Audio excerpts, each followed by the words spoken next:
your first ever taxes, village taxes 101. So bear with us because this is the first time it's also been done. So it's a learning curve for us also in putting it together and walking through it with you. I'm President Megan Poznansky, and this is Caroline Miller, our treasurer. So, sure. That better? Speak into it. Okay, so let's all turn. Let's go to our second page where it says at the top, village allowable mills. So what this slide is showing us is under the type of taxation to the top left, these are the taxes that we are charged for. General operating, highway and street, cemetery maintenance, and our garbage collection. Under there's additional ones that can be levied, such as a special assessment. We do not have any of those at this time. And then you have principal, et cetera, on bonds or indebtedness. Now and that is, if you go all the way to the right where it says limitations, you can have up to 10 mills for that section. Currently, we just approved in November 22, the road bond. That was up to 2 mills. It's currently being levied at like 1.9. Oh, it's on the next page. The street improvement bond is 1.9904. So what that does is we aim to capture a certain amount of money, and if we don't need to be at 2 and we can capture that lower, that's why it's lower. It's not at the 2. So staying on the village allowable mills page, so we have the type on the left. In the middle, it gives you the authority. That's MCL is the Michigan Common Law. So those are the specific sections, if you went into Michigan Common Law, that allows the village to be able to tax, and specifically those types of taxes.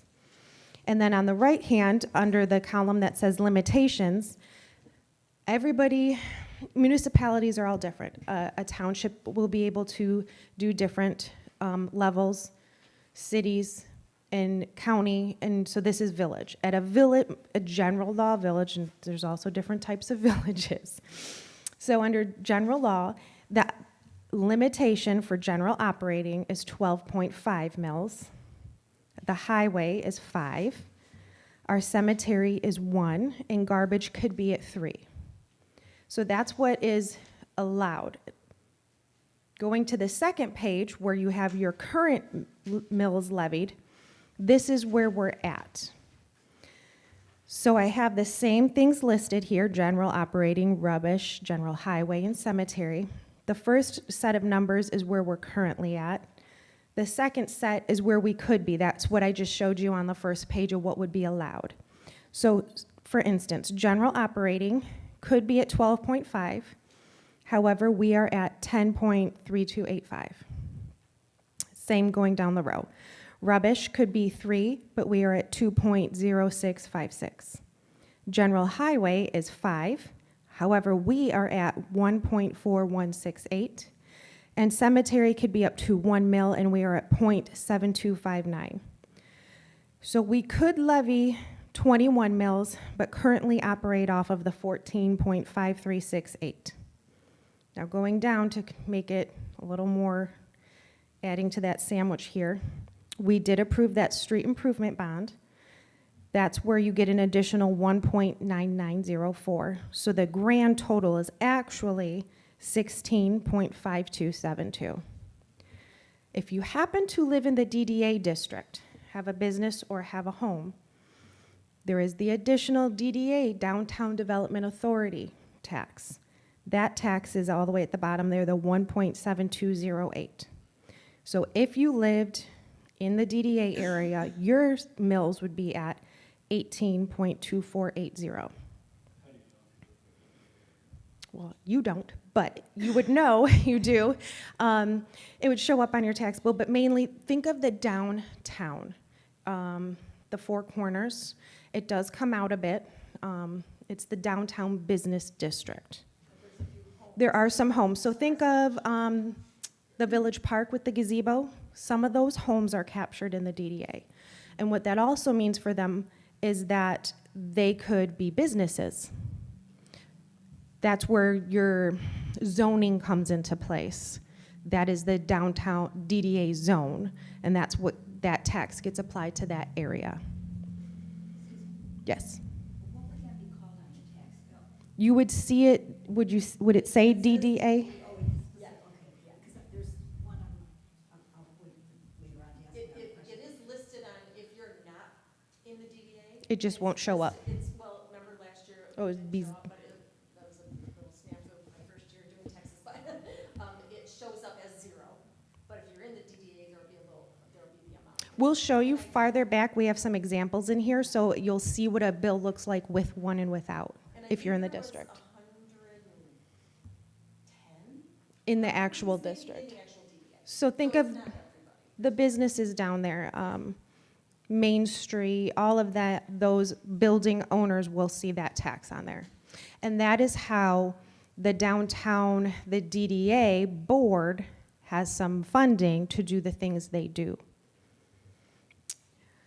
Okay, so let's go to the next page that says, what do my village taxes pay for? So first, I listed all of our properties. Sometimes if you're new, or even if you've been here a while, you don't realize we have wells over on First Street that have well houses or an iron removal plant over there. So I have, as all-encompassing as I could, all of our properties here. So we have our village hall with the police department, the whole building. The village park, the new, what I called Sisson, because it really doesn't have a name yet, but it's on Sisson Street. That was just designated as a park space also. That sits across from the bus garage. There's a square there. It used to be the DPW, the village DPW property, or that's where we housed before I was born, and then moved it over to Powell at some point, but held on to the property.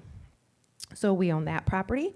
We own parking lots. So any of the parking lots that, think of the 4 quadrants in the parking lots, the parking around the village park, the North Bailey, and there's a portion in front of Buscemi's, and in Four Corner Diner, behind Ace Hardware, there's a section, now not all of it, but there's a section back there that is village owned, and then also think behind Office Youngers, there's a large section back there. We own those properties and must maintain them. We own our streets, which is why we're bonding to repair them, because they are our responsibility. We get a very finite amount of money from the state, from the, I'm blanking on what that tax is that we get our road monies from, but it doesn't even pay for general maintenance. Everything helps, but it doesn't really cover much. Our light poles and our trees. So think of the downtown district. When you see the trees in front of the businesses, that's village property. We must maintain and care. The light poles downtown, the nice fancy black ones, those are our property. We must maintain. Let's see, what do we have? Right here on Morton Street, the Parks and Rec. Did you know this is all of our property? The building next door, all of this land is village property that is leased to Parks and Rec for $1. The other flip side is they maintain it. So that's where the wash comes. They don't have to pay us exorbitant amounts of money for rent because they care for the facilities. They just redid the parking lot. They put roofs and they do air conditioning and flooring, and that's how that works with the rent. So this is also our property, which still needs to be insured. This village meeting room, our First Street iron removal plant that I spoke of earlier, our cemetery, that also, you see that on our tax, that is also village property. Our DPW out on Powell Road, we have not only the property, we have the buildings. We have our wastewater treatment plant. You kind of see it, sometimes you see the white bubble. If you go towards Powell, and it's on the north side, you see Ford, and you'll just pass Ford. If you look to the north, to your left, you'll on a phone pole or utility pole, you see Romeo wastewater treatment plant sign. It's before the gymnastics, so that driveway is literally right there with the gymnastics. So down that little alley or whatever you'd call it is our wastewater treatment plant. So we own the property and the whole facility and everything there. And our water and sewer system. There's a lot that you can't see that we own underground. So when we have a water main break, which we just did last weekend, that's ours, all of ours, on all of the streets. When you turn on your water, the pipes and everything that gets to everybody's house belongs to us. The same that sends out sewer belongs to us. So there's a lot of care and maintenance there also. The other thing to keep in mind when the village owns property, similar to schools, they're tax exempt, it's tax exempt land. So when we own land within our own municipality, we're not getting taxed. So this whole section here that Parks and Rec rents from us, it's a large portion that taxes, we generate no revenue from because there is no, it's government property. So think of the same with all the school properties within the village, the cemetery's large, green spaces, so our parks that we own. So anything here doesn't generate tax. So you got to pull that out of the square, the miles here. So let's go to our next. Yeah. On that page. I'm confused about the new Sisson part. Were you saying that is? I'm not picturing it. It's on Sisson? It is. So you know where the bus garage is? It's across from it. So you have the condos, and sandwiched in between the condos and then to the south towards Durham is the garage. What is that called? What's that garage? The Harler's Garage. Yeah. In between there, there's just a square section of open property. That is our property. You're not talking about from between the houses from Croswell, that field there. Nope. Other side of town. No, I'm at Croswell School. Oh, There's like a field, like a playground field there. No, across the street from that though, Okay. where Brook Drive There's goes nothing in. there that you have to. Right. correct. It's just an Just the piece open that- piece of property. So you've got Sisson, and then you go into Brook Drive, and it's right there. Okay, Yeah. Yep. So our next is I threw in here because this was news to me too. I found it interesting. Our total insured property value. So this not only is the land, the buildings, it's everything inside of it. Our park benches, our picnic tables, our computer systems, all of the things are insured for over just under $42 million. So we have a lot of assets. We have a lot of things. So continuing on, apart from property, we own equipment. So this appreciates as an insured in a different way, so I felt it needed a separate slide. So continuing, we total have 19 vehicles between all of the different departments. We have dump trucks, our street sweeper, pickup trucks, cargo vans, Freightliners, our vac truck, 2 large Ford F-50s, and 5 police vehicles. So we own, maintain all of that also. Some of these, we just bought our snowplow. Was that, I'm trying to remember the number, 300-400? A lot of these, some of these larger vehicles are very expensive. Then the next slide, who do my taxes pay for? So you have a total of 29 employees between the police department, dispatch, our Department of Public Works, our wastewater treatment plant, and then at Village Hall. Employees come with, at this point, there are still some left with pensions.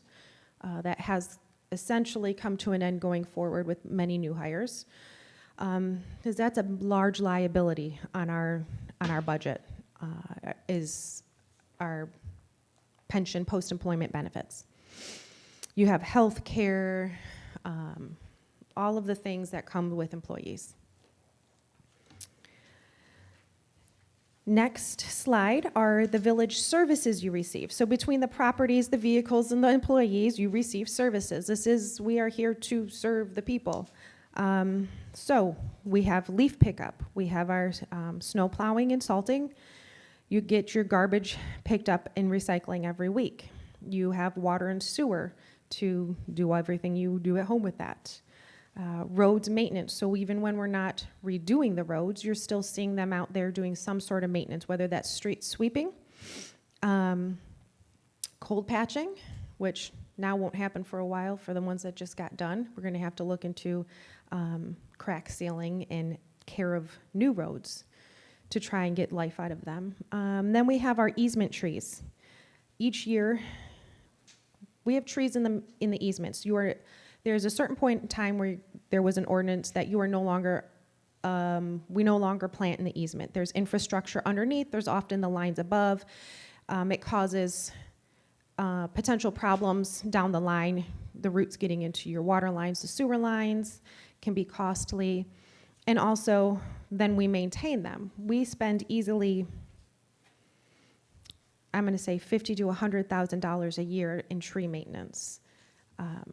And that's if it doesn't affect any of the infrastructure underneath. So going into the next one, the initial, what we showed you on the first page of our allowable village taxes and everything that we just spoke of, that is what you get for your village taxes. Now this is where, ask questions, because this is where it kind of gets, we're piling on here. So then you have what the townships collect. There is a township tax, that's their township operating, which is generally very small. I know for us in Washington, I don't even believe it's a whole mill. We can look into that on the other pages. But what the townships collect that the village doesn't are all the other things. So, such as library, parks and rec, the Star Transportation, zoo, veterans, DIA, smart bus, HCMA. They also do our assessing and then there's a small fee for doing the administrative work of collecting these and doing the assessing. So when you sell your home and your realtor tells you to go to the village to file it, that's when we send you back out the door to find the township, because they're the ones that need the information to do the assessing.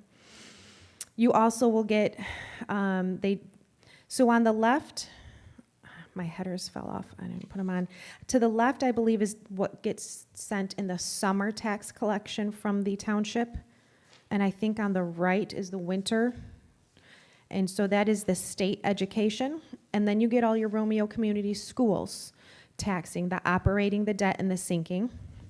You get your Macomb Community College operating tax, the MISD, your county operating, and then the administrative costs, again, into all of that. Yes? I'm fairly new to the village, so this is, the RCS sinking, what is that? That's a school, the Romeo Community Schools, that's their sinking fund. I couldn't tell you more than that, but it's been approved. What is the sinking fund? I don't know what the school sinking fund, what that funds. I'm not sure. But to put into perspective a little bit, all of those Romeo Community School, the operating, the debt, and the sinking, all of those mills come up to, I think we figured 20, a little more than 20 or 22. No, not yet. I didn't want too much confusing stuff, but we can. If you remember on the second page, with the street bond included, we currently have we operate all of this off of 16.5272. Just those school taxes or mills are more than what we run the whole village off of. So this is when you say my taxes are so much, it's because everybody is levying taxes to give you the services.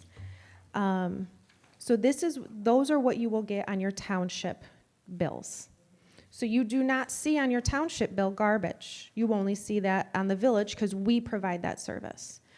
One other thing I left off the village, the service that you get is fire and ALS, of which that contract was just renewed and went up by $250,000, $250,000. So you do receive that service also. You don't see on your township fire and ALS because you already pay that to the village, God bless you, and we pay that through that general operating fund, that contract. Mm-hmm. Just a question on that then. So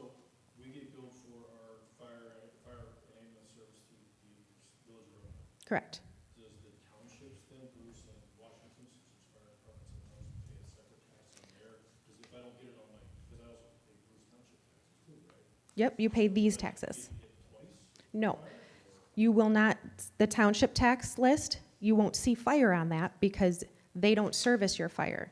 The village does, and that's paid through the general operating capture.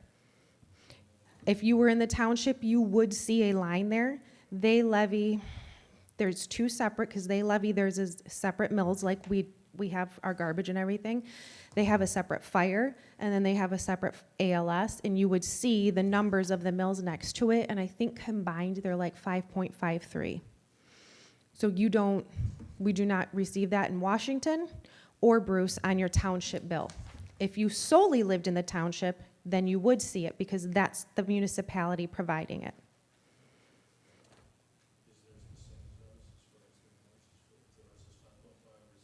No, because ours is a contract and we can't levy mills for it. That's where the numbers in the contract, we contract. This year we paid $550. Next year we're going to pay $780. So we can't just say, well, let's pull that out and create another line item. This is all we're allowed to do. So we have to figure it out where we're going to put it. And that's where we can talk about later, where the council is contemplating how do we find an extra 230, 50, and then each year it goes up by 6%. So this isn't just a this year problem. This is a continuing to grow thing. So on the second page where I said we currently levy 10.3285 for operating, but we could be at 12.5, what we do is that's called a Headley rollback.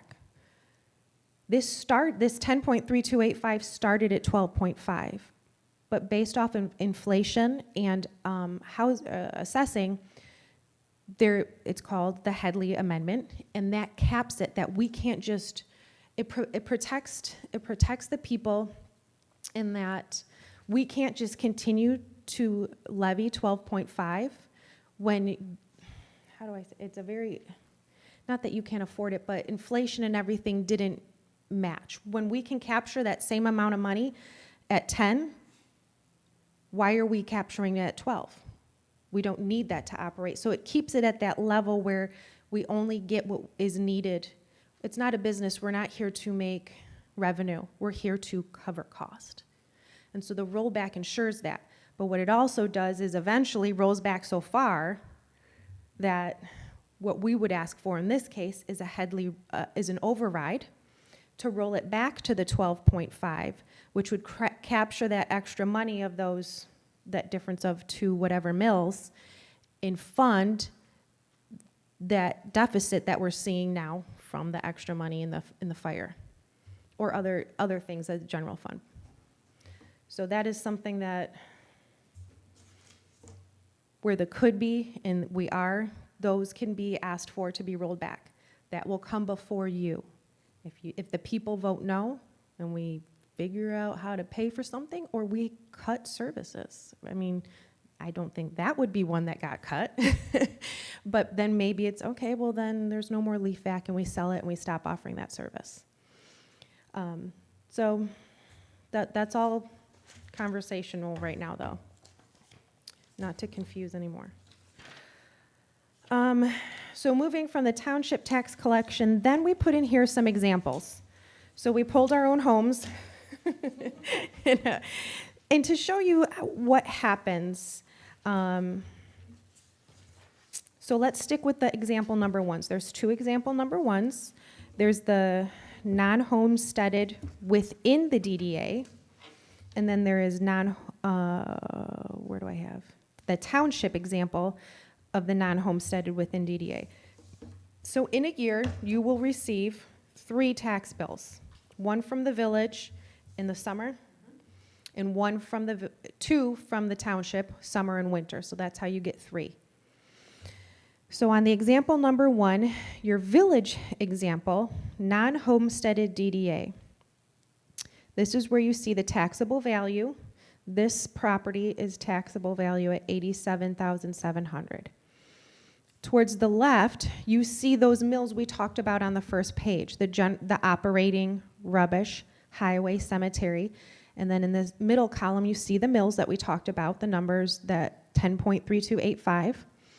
And based off of this value, that operating for this home that's non-homesteaded in the DDA, those mills are at $905.80 and going all the way down. This is where you see, do you see, I don't know your name, ma'am, but you asked about the DDA. On the taxing unit, do you see the DDA listed there now? I do. Okay. If I can just ask, Mhm. my tax bill, it doesn't have that, but I have something that's called the DLQ utility. That, That's a delinquent that would be a bill water bill. that's not, if you don't pay your water bill and you, Never, I mean, I'm wondering though, because if you're saying you just moved here, well, not just. okay, I was gonna say, because sometimes if the past homeowner didn't pay it, doesn't that, Well, it should. that should be taken care of in escrow. Taken care of during escrow and during Yeah. sales. But if there was a delinquent utility bill, I go back 180 days. So last summer, when it was June, and I was looking at delinquent utility bills, I didn't do anything that was, if it was delinquent before the previous December, so I'm not gonna put a delinquent, 30-day delinquent bill on your tax bill, that's not fair. We have 180 days, which is like 6 months, I think. So it was December, so if there was something delinquent from that prior year that didn't get paid, Okay, where would I go to? come to the office. Yep, come see Caroline at the office. And then we can pull up, I could she has the whole history, she has all the bills, any late fees, anything. So when people say, well, I'm just not gonna pay that, that's how we go, well, but you have to. By law, you used the water or the sewer or whatever that might be. And you can choose to not do that, but then you also get late fees added on top, and eventually you do pay for it in your taxes. And we do have some people who just do that because that's how they go, I don't have to worry about coming in 4 times a year to pay my bill for the few bucks in late fee, I don't care. And then some people do it on purpose. Then you don't have to think about it. And apparently money doesn't, that few extra bucks doesn't matter to them. So, so that's also an option. And it is a 10% late fee, but it doesn't accrue over every quarter. That 10% late fee is for one bill and it sits there, okay? It doesn't, you're not getting 10% on the 10% on the 10% every time you don't, you know? So it's a one-time fee. So then also the township example number 1, I put on that page, summer at the top, winter at the bottom, and that's where you can see, remember the page that we listed all the township collection? You see these things listed. You don't see, this is a Washington Township property, you don't see fire and ALS, you don't see a rubbish or a garbage, you see those township things. So you see the county operating, school operating, all of those things that are listed there. And then what else did we want to point out? The school. This is where non-homesteaded matters. On the summer one at the top, you see the school operating. You go across, and that millage rate is 18 mills. And you see that this building, that amount equates to $1,500 and change. When we go, in our next examples, when we see a home that is homesteaded, so what homesteaded is do you live there? And so everyone gets to homestead one property. And I live here and this is my homestead. I own a separate property downtown. I don't live there, and so I can only claim one as a homestead. So the other one gets this non-homesteaded tax applied to it, which this is what business owners get frustrated at. The voters vote that in. Businesses don't have a vote because if you don't live here, you don't have a vote. So the voters make a choice for people that don't live here but buy business property here. And this is across the state. This is nothing just to Romeo. So that's what that tax is that we all vote on. So we all go, yeah, we want that because that's money for the schools. That if that didn't get paid for that way, then the rest of us would have to fund it somehow. So that's what that was our example within the DDA, non-homesteaded, how the differences you would see there. So let's move on to example number 2. So example number 2, this is Caroline's property. Now this is our village example, homestead, not within the DDA district. The township is a homestead non-DDA district also. Oh, this is my property. So here's the difference you're going to see in taxes between 2 and 3. This home was purchased in 2011. Remember, it's the crash, it's the recession. We purchased it at $100,000. At that point of purchase, at that price, is what your mills start to go against. Each year, your taxable value might go up. Or do you see at the bottom, kind of in the middle towards the right, you see taxable value and then SEV? Do you see how the taxable value is a lot less than the SEV? Because the home was purchased at such a low amount, the tax can only increase by the 5% cap each year. So eventually, maybe in 30 years, if I live here for 30 more years, I might catch up to the actual value of the home and pay taxes on the current value. But when you start paying taxes, these mills are levied at the price that you purchase it at.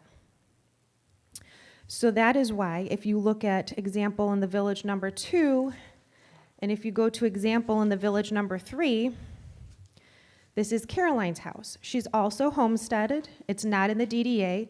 However, she purchased her home in 2022, and she purchased it at $260,000.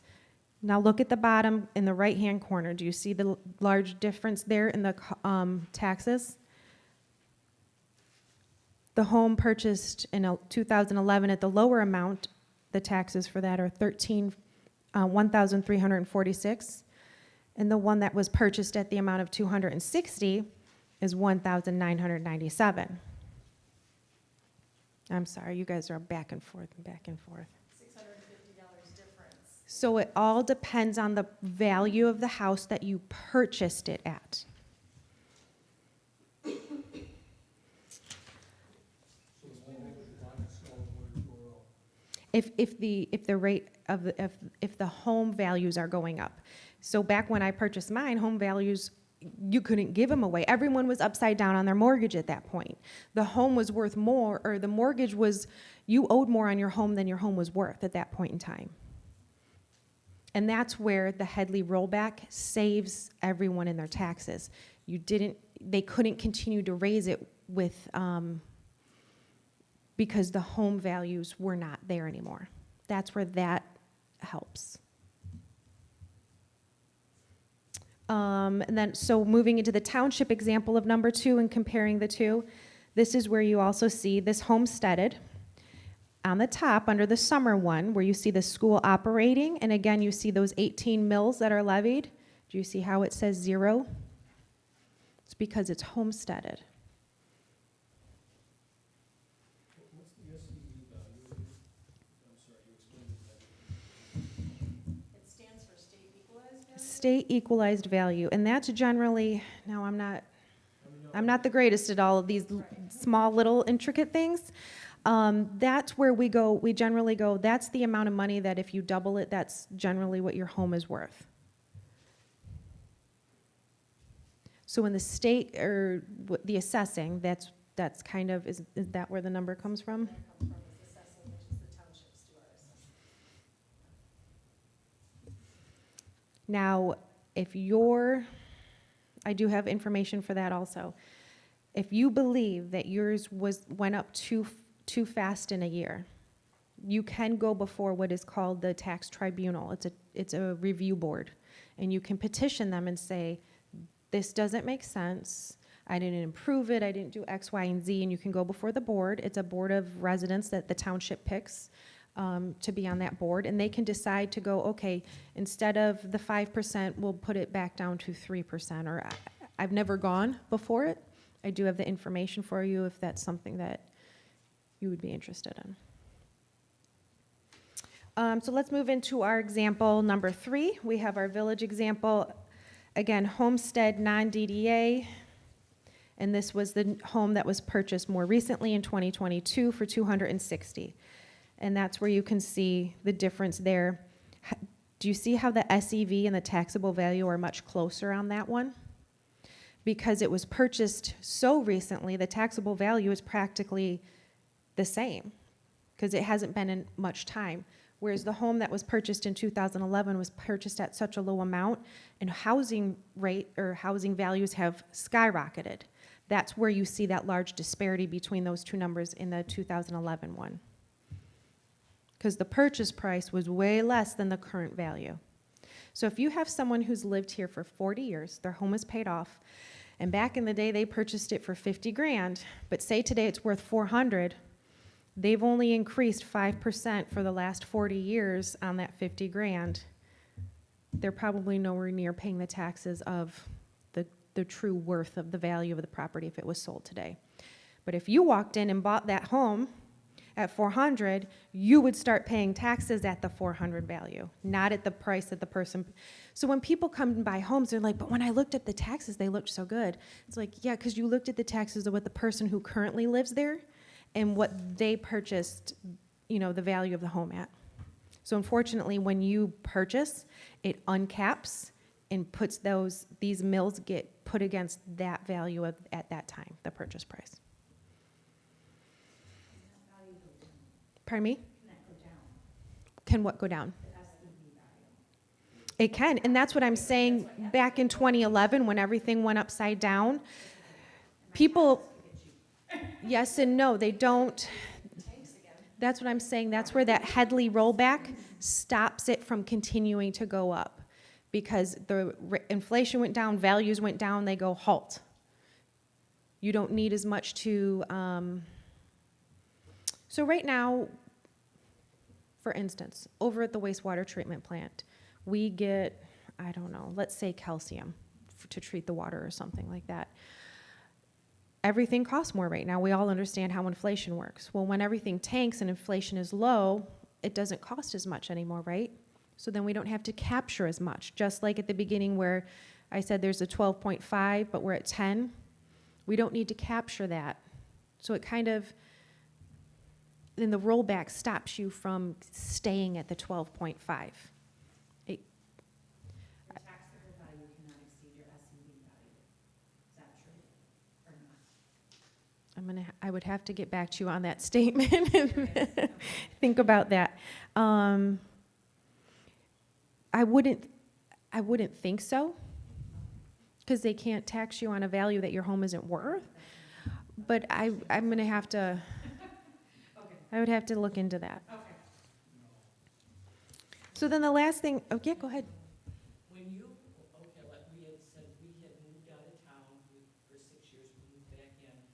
Now, what we paid for our house this second time, is that where it starts again, what we paid? Correct. Or what you think the value is? No, so your purchase price sets where that initial value is, because it's assessed. When you purchase a home, you get an assessment, right? A home assessment, and that's where your mortgage company goes, is this worth what you're asking for, and will we give you a mortgage for that? So that assessment and that purchase amount is then what it starts off of, yes.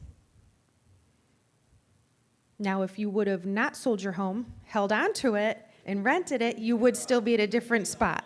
So, but you're getting it now. Yeah. So I'm making some sort of sense. The point is, we had owned a house on Benjamin for years. It was a lot bigger than the one that we previously owned now, and we sold it. We sold it, moved out, and then we moved back. And it's Now smaller, the house is smaller. more expensive. It's 1,000 square feet, almost smaller, and it's more. Can you give her one? And you're probably paying more taxes, right? Because the value of the home the price, you bought it a high point.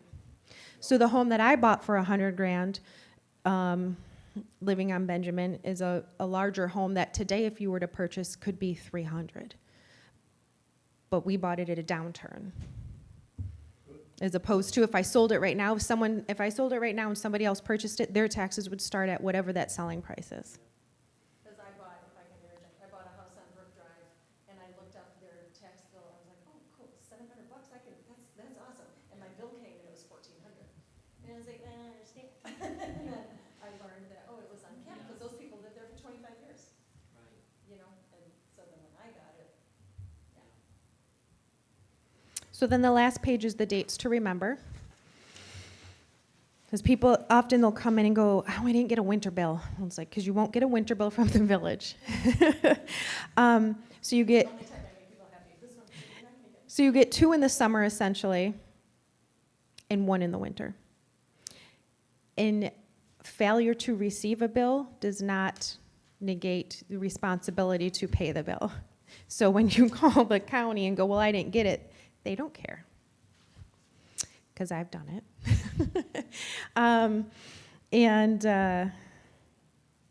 After a certain point, after the due date, you no longer pay it at the village or the townships. It does get paid to the county because then they do the collections for us. And that's where, remember on that township one, where it said the list of what they collect, and there was, what was the word, administrative? So if they go to, that kind of what that helps pay for, those sorts of items.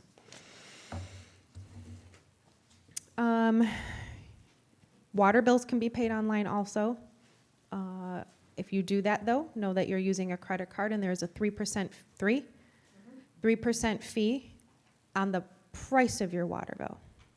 So if your water bill's $100, it's 3% of 100. Okay, cool. But if your water bill's $500, 3% of 500 is a different amount, and that's what you'll be charged. So I always say, come in and bring a check or some cash, or drop it in the front box. Save yourself a few bucks. You said earlier that the taxes can go up 5% a year, correct? Is that what you're saying? At the most, yes. They don't always. Okay, I was gonna say, is that a standard? So mine, because mine is there's the disparity, essentially mine will go up 5% every year, because they're gonna try to catch up to the actual current value. Do you remember how the 22 one, those numbers were very close? Hers might not have the Scotia room, and so therefore it only goes up 2% because there's the price that she's currently taxed at and what it also is assessed at that year isn't enough to justify 5%. It's just capped at 5, yes. Go ahead. Question, so, what do they call it, like the street improvement plan? Mm-hmm. Sorry, I don't know if you already discussed this, but that will eventually be. Correct, because you're right, that is a bond. So bonds are different than mills, and that's why, go to the first page, our village allowable mills. That's at the bottom kind of, you see you see the 4 millage, and then at the bottom, there's the special and the principal bonds. Those are down there because that will fall off. That is we bonded for 15 years. You can do different terms. It's, It's already been 2 years, right? This year? we, by the time you vote on it and then we actually assess it, a year almost elapses before you actually even start paying, get it, right? So that will eventually fall off, correct? Yep. And that is where, remember how I talked about the rollback of the operating? There's a dance there between, look on your second page where it says current mills levied. Look under our general highway and street. Do you see where we currently levy at 1.4168, but it could be up to 5? We don't get enough, we hardly captured enough to maintain the crummy roads that we have. It's not enough to maintain, we just put millions into them. We need a good amount of money to now maintain and get us longevity. And then we also talked about there's not enough to finish the project for the whole village. So the southwest quadrant, we have to figure something out. So the question becomes, do we roll back, increase those highway mills, or do you bond again? Because a bond will, to her point, will eventually fall off, whereas this mill being raised, that's in perpetuity. Over here, Drew. Can you hit, welcome. So that's where you go, how, in the most conservative manner, what choice do we ask the people to approve? And this is where engineers and accountants and the professionals come in.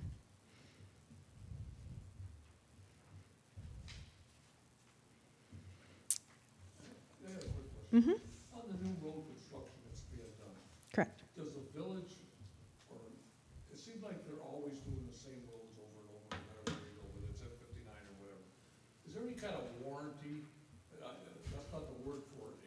I know, accountability, I should say, I know what you mean. on who's ever doing the work.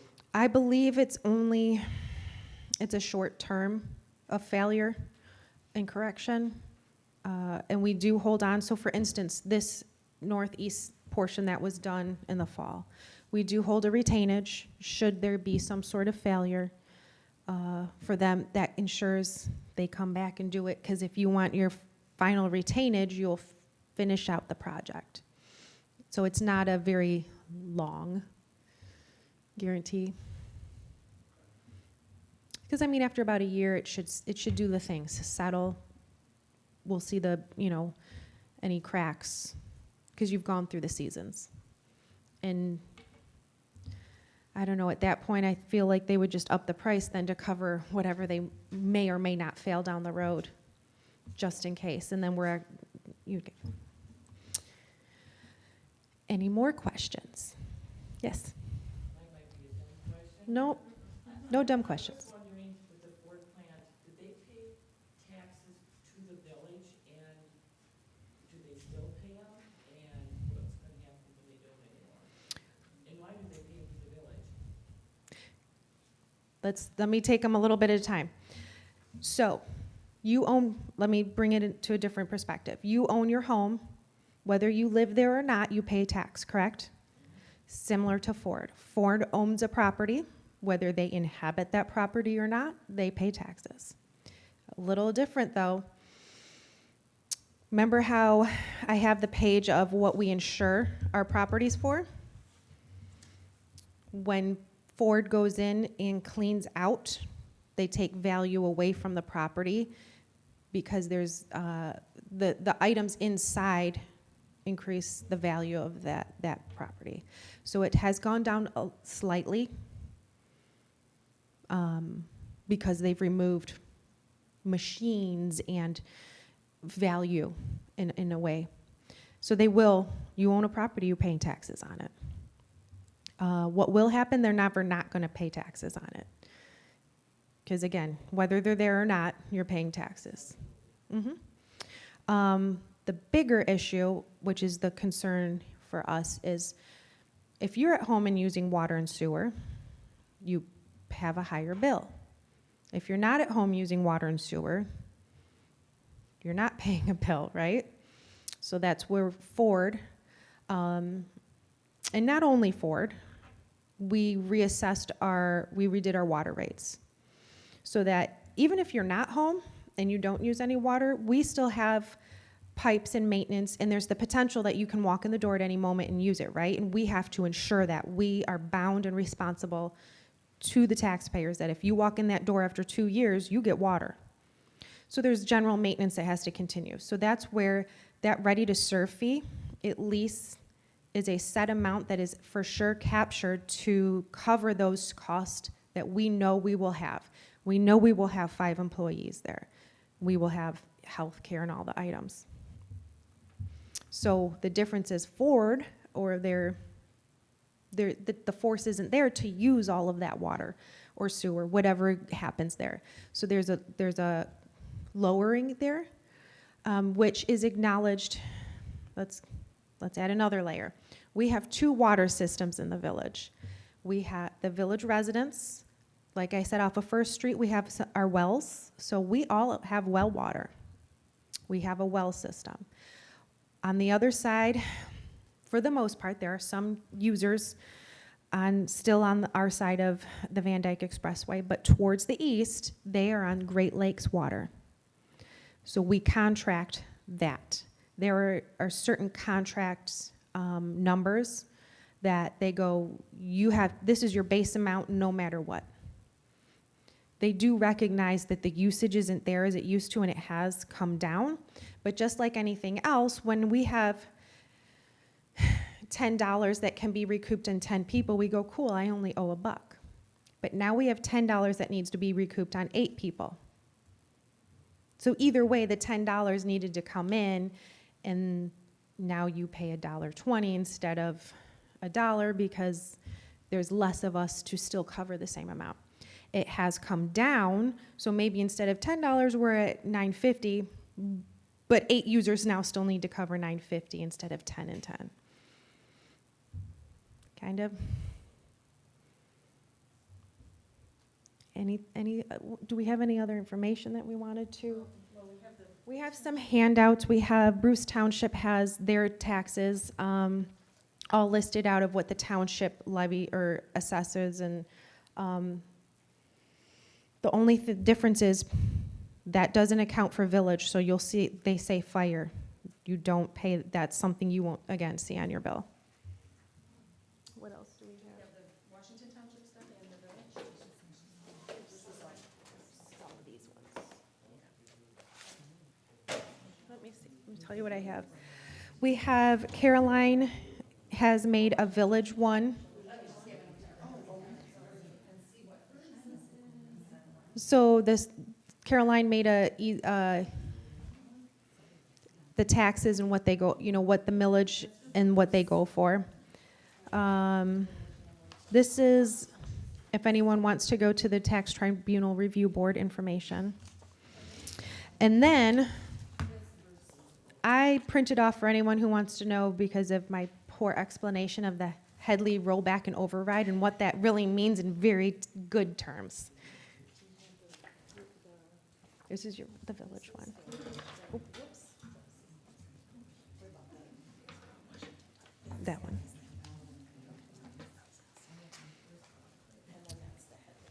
Yep. So, any more questions, or are we're all good? Okay. I'm available still, and always stop in.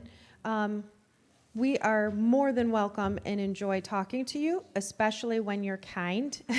And, because we are here to carry out the wishes of the village and the ordinances. We're not here because, I get more in my pocket. It's, And so I did hand out budgets, so you can see, you give money for taxes, the budget, all the way down to the line item. That's the most recent one. You can see it line for line, how everything gets budgeted out. We are in our budget season for the next fiscal year. So next Tuesday and Wednesday, we will be talking about different sections of the budget if you'd like to. So the next 2 Tuesdays and only next Wednesday. Everyone's welcome, 7 o'clock here. Again, those are also recorded and put online. So you can always watch how we plan the budget. Well, thank you guys for coming tonight.